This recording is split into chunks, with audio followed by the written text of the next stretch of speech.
Cricket की दुनिया का सबसे बड़ा मुकाबला, सबसे बड़ी राइवलरी, जी हां, पाकिस्तान वर्सेस इंडिया। ये सिर्फ एक मैच नहीं है, ये एक जज्बा है, एक एहसास है। और अब T20 वर्ल्ड कप 2026 में ये महामुकाबला एक बार फिर होने जा रहा है। तो चलिए इस हाई वोल्टेज टकराव में जरा गहराई से उतरते हैं। और बात बिल्कुल ऐसी ही है। ये 22 खिलाड़ियों का खेल नहीं, बल्कि सरहद के दोनों तरफ करोड़ों लोगों के दिलों के धड़कनों का मामला है। और यही जज्बा इस मैच को क्रिकेट की दुनिया में सबसे खास बनाता है। ये एक ऐसी जंग है जो बाउंड्री लाइन से बहुत आगे तक लड़ी जाती है। इसकी एक पूरी तारीख है, एक लेगेसी है, और हर नया मैच इस तारीख में एक नया सनसनीखेज चैप्टर लिखता है। तो वो तारीख नोट कर लें जो शायद क्रिकेट के शायकीन कभी नहीं भूलेंगे। 15 फरवरी 2026, मकाम होगा Colombo. ICC T20 world cup का स्टेज सज चुका है। सवाल यह है कि क्या दुनिया इसके लिए तैयार है? अब देखें, अगर पिछले कुछ सालों की बात करें तो इंडिया का पलड़ा थोड़ा भारी नजर आता है, लेकिन T20 क्रिकेट में तारीख खुद को दोहराने के लिए नहीं बनती।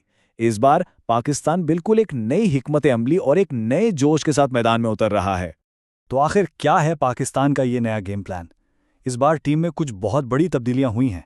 एक नई लीडरशिप है, एक नया माइंडसेट है, और मकसद है पुरानी गलतियों को पीछे छोड़कर आगे बढ़ना।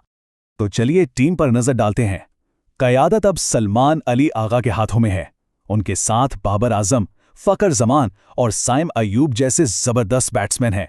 बॉलिंग की कमान ऑफ कोर्स शाहीन शाह अफरीदी और नसीम शाह के पास होगी, लेकिन सबसे हैरानकुन फैसला हारिस रऊफ और रिजवान की गैर मौजूदगी है, जो इस टीम को एक अनप्रिडिक्टेबल सा फैक्टर देता है। चलिए अब रुख करते हैं टीम इंडिया की तरफ, जो इस वक्त टू बी ऑनेस्ट जबरदस्त फॉर्म में है और जीत के मोमेंटम पर सवार हैं। उनकी टीम एक्सपीरियंस और नए टैलेंट का एक बेहतरीन मिक्सचर है, और वो इस मुकाबले में एक मजबूत उम्मीदवार के तौर पर आ रहे हैं। और ये हैं इंडिया के वो सितारे जिन पर सबकी नजरें होंगी।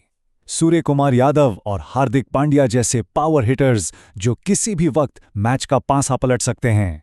जसप्रीत बुमराह जैसा वर्ल्ड क्लास बॉलर और कुलदीप यादव जैसा स्पिन का जादूगर। मतलब ये एक ऐसी लाइनअप है जो किसी भी टीम के लिए एक बुरा ख्वाब साबित हो सकती है। अब देखिए, इतना बड़ा मैच हमेशा छोटी छोटी जंगों से जीता जाता है। तो आइए उन 3 अहम मिनी बैटल्स पर बात करते हैं जहां इस मैच का फैसला होने का सबसे ज्यादा इम्कान है।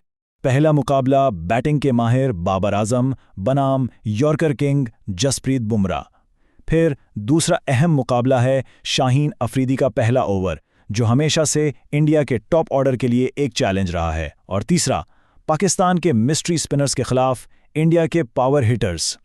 इनमें से जो भी ये जंग जीतेगा अपनी टीम को जीत के बहुत करीब ले जाएगा। लेकिन क्या पाकिस्तान के पास कोई ऐसा खुफिया हथियार है जो इंडिया को बिल्कुल हैरान कर सकता है? कोई ऐसा खिलाड़ी जो अचानक से मैच का रुख बदल दे?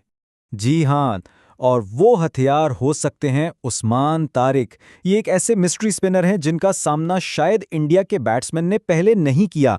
उनका गैर रिवायती एक्शन और वेरिएशन उन्हें मिडल ओवर्स में इंतहाई खतरनाक बॉलर बनाती हैं। वो वाकई इस मैच के एक्स फैक्टर साबित हो सकते हैं। तो अब आते हैं सबसे बड़े सवाल पर, जीतेगा कौन? और सच पूछिए तो ये कहना बहुत ही मुश्किल है। ये मैच बिल्कुल छुरी की धार पर है। दोनों टीम्स मजबूत हैं और दोनों में जीतने की पूरी सलाहियत है। यहां 2 ही सूरतें हो सकती हैं। अगर पाकिस्तान का बॉलिंग अटैक, खासतौर पर शाहीन और नसीम, इंडिया की जबरदस्त बैटिंग लाइनअप को काबू कर लेते हैं, तो जीत पाकिस्तान की हो सकती है। दूसरी तरफ अगर इंडिया के बैट्समैन चल गए और उन्होंने एक बड़ा स्कोर लगा दिया, तो फिर उन्हें रोकना तकरीबन नामुमकिन हो जाएगा। लेकिन नतीजा जो भी हो, ये याद रखना जरूरी है कि असल जीत हार या जीत की नहीं, बल्कि उस जज्बे की है, उस जुनून की है जो ये मैच दोनों मुल्कों के करोड़ों लोगों में पैदा करता है। और क्रिकेट की असल फतह शायद यही है। तो आखिर में सवाल सबके जहन में यही है, इस बड़े मुकाबले में कौन कामयाब होगा? क्या पाकिस्तान की नई स्ट्रैटेजी रंग लाएगी या इंडिया की फॉर्म उन पर हावी हो जाएगी? अपनी राय का इजहार जरूर कीजिएगा।